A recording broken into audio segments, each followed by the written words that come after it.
ठीक है, अगला प्रैक्टिकल क्वेश्चन स्टार्ट करते हैं, जो कि होगा आपका ओईई, ओवरऑल इक्विपमेंट इफेक्टिवनेस। ठीक है, तो ये भी क्या होता है, ये परफॉर्मेंस मेजरमेंट किसके लिए काम करता है, टीपीएम के लिए। ठीक है, तो इलस्ट्रेशन नंबर 2 आता है, देखिए इलस्ट्रेशन नंबर 2।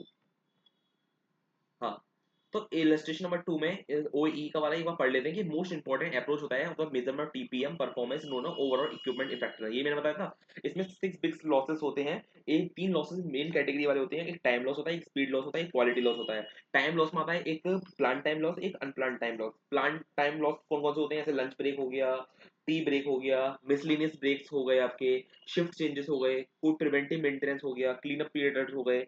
ठीक है, या आपका अनप्लान टाइम लॉस कौन कौन से होते हैं, equipment failure, breakdown, setup change, power failure, ये सारे होते हैं आपके अनप्लान टाइम लॉस। ठीक है, अब ऐसे केस में क्या होता है कि यहाँ पे इसके फॉर्मूला क्या होता है, ओ ई का फॉर्मूला होता है अवेलेबिलिटी मल्टीप्लाई करते हैं परफॉर्मेंस को, मल्टीप्लाई करते हैं क्वालिटी को। अब बात आती है ओई में अवेलेबिलिटी रेशियो क्या निकालता है, तो अवेलेबिलिटी रेशियो होता है आपका एक्चुअल टाइम वर्क टेकन, कितना एक्चुअल में टाइम काम किया और प्लान कितना था। ठीक है, प्लान किया, और एक्चुअल टाइम का मतलब होता है total time available minus total time loss. ठीक है, टोटल टाइम लॉस का मतलब हो गया प्लान भी माइनस करना पड़ेगा और अनप्लान जो भी होगा वो भी माइनस करना पड़ेगा।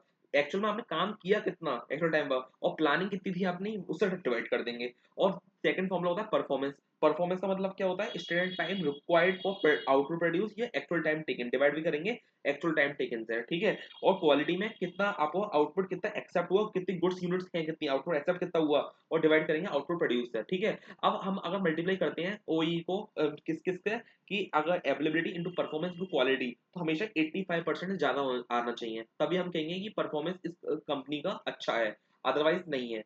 अवेलेबिलिटी हमेशा 90% ज्यादा होनी चाहिए, परफॉर्मेंस 95% ज्यादा होनी चाहिए, और क्वालिटी 99% ज्यादा होनी चाहिए। और एक आइडियल हम कहेंगे कि वर्ल्ड क्लास परफॉर्मेंस जो होता है आपका ओई का, वो होता है 85% या मोर। ठीक है, अब अगला इलस्ट्रेशन नंबर 2 फटाफट से करते हैं। तो देखो सबसे पहले हम यही 3 रेशियो माइंड में रखेंगे। सबसे पहले अवेलेबिलिटी, अवेलेबिलिटी में सबसे पहले टोटल टाइम अवेलेबल कितना है, यहाँ पे देखो 12 घंटे दे रखे हैं, 12 घंटे का मतलब हो गया 720 मिनट्स।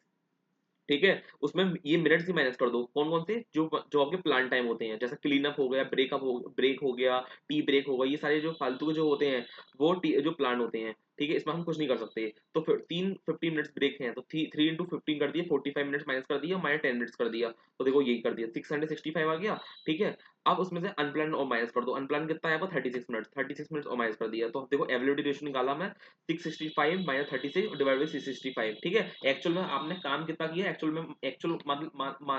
का मतलब होता है टोटल टाइम में से हम प्लान माइनस करेंगे और अनप्लान माइनस करेंगे, और डिवाइड करेंगे आपका टोटल टाइम में से प्लान, ओनली प्लान माइनस करेंगे। ठीक है, 665 आ गया, तो ये 94 है, ये हाँ कहेंगे कि 90% ज्यादा है, तो एबिलिटी रेशियो ठीक है।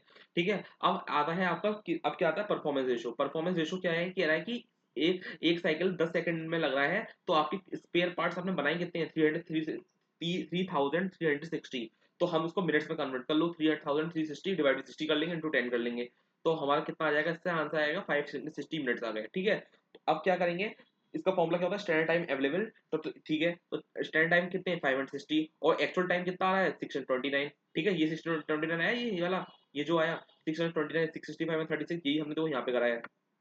ठीक है, तो ये इसका आ गए 89.03% आ गए।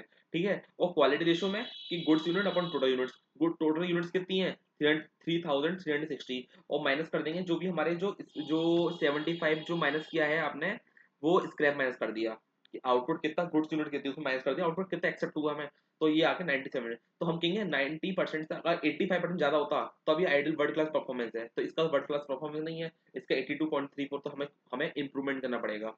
तो ठीक है, ये हम बाद में थ्योरी में लिख देंगे। लेकिन आपको जो हमारे सेट बी में जो एमसीक्यू आएंगे, वो आपको बस नहीं बताना होगा कि इसका बट ओई कितना आया, तो इसका आएगा 82.34%।